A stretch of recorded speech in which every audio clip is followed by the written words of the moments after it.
নমস্কার বন্ধুরা, সান্তনা সরকার বাঙালি ঘরোয়া রান্নার চ্যানেলের পক্ষ থেকে আপনাদের সকলকে সুস্বাগতম।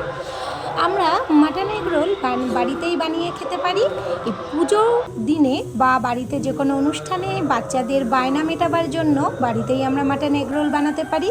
তো এর জন্য আমি 500 গ্রাম ময়দা এবং তাতে পরিমাণ মতো লবণ আর দিয়ে দিয়েছি সাদা তেল এবং একটু খাবার সোডা। সমস্ত কিছু উপকরণের সহযোগে আমি জল দিয়ে ভালো করে ময়দাটাকে মেখে নিয়ে আমি আধা ঘন্টা রেস্টে রেখেছিলাম। রেস্টে দেওয়ার আগে আমি আরও 2 চামচ তেলের সঙ্গে অ্যাড করেছি সাদা তেল। এইবার আমি এদিকে পেঁয়াজ, কাঁচা লঙ্কা এবং শসাগুলোকে কুচিয়ে নিয়ে একটা স্যালাড তৈরি করে নিয়েছি। আধা ঘন্টা পরে রেস্টে রাখা ময়দাটাকে আমি আরেকটু ভালো করে ময়াম দিয়ে নিয়ে আমি বড় বড় লেচি তৈরি করে নিয়েছি। বড় বড় লেচিগুলোকে তৈরি করবার পর আমি এক এক করে বড় বড় সাইজ করে বেলে নিয়েছি ময়দা দিয়ে। বেলে নেবার পরে এবার আমি এক এক করে এই ময়দার দিয়ে বানানো রুটিগুলোকে হালকাভাবে ভেজে নিচ্ছি। ভেজে নেওয়ার পর আমি এক এক করে তুলে নিচ্ছি। খুব সহজেই এই মাটন এগ রোল বানানো হয়ে ওঠে।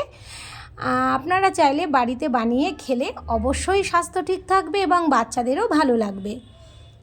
এবার আমি এক এক করে রুটিগুলো ভাজা হয়ে গেছে।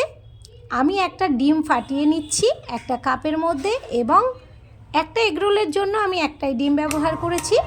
আপনারা চাইলে দুটোও ব্যবহার করতে পারেন। ডিমের মধ্যে আমি দিয়ে দিচ্ছি স্বাদ অনুযায়ী লবণ এবং একটা কাঁটা চামচের সাহায্যে এটাকে ভালো করে ফেটিয়ে নিয়ে তাওয়ার উপরে আমি সাদা তেল গরম হতে দিয়ে আমি ফাটানো ডিমটাকে দিয়ে দিচ্ছি এবং এর ওপরে আমি দিয়ে দিচ্ছি ময়দা দিয়ে ভেজে রাখা একটা রুটি। সেই রুটিটাকে আমি হাতের সাহায্যে একটু গোল গোল করে ঘুরিয়ে নিচ্ছি। আপনারা অবশ্যই খুন্তি দিয়ে করবেন, না হলে হাত পুড়ে যাওয়ার ভয় থাকবে। আমি যদিও এটা অভ্যেস হয়ে গেছে তাই করছি। এইবার আমি এটাকে একটু সাদা তেল ঘুরিয়ে নিয়ে আমি উল্টে নেব।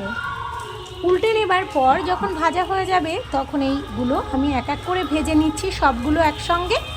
ভেজে নেবার পর আমি এগুলোকে একটা থালার উপরে কেটে রাখা স্যালাডগুলো দিয়ে দেব এক এক করে এবং স্যালাডগুলো দিয়ে দেবার পরে আমি দিয়ে দেব টমেটোর সস, চিলি সস এবং দিয়ে দেব আগে থাকতে বানিয়ে রাখা মাটনের কারিটা।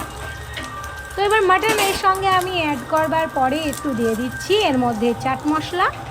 এবার এটাকে হালকাভাবে গোল করে ঘুরিয়ে নেব।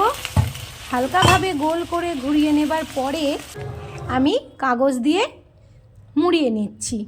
একটা কাগজের সাহায্যে আমি মুড়িয়ে নেবার পর গরম গরম পরিবেশন। অবশ্যই বন্ধু আপনারা ট্রাই করবেন এবং বাচ্চাদের বায়না মেটানোর জন্য বাড়িতে এরকম হোমমেড মাটন এগ রোল তৈরি করলে খুবই ভালো লাগবে।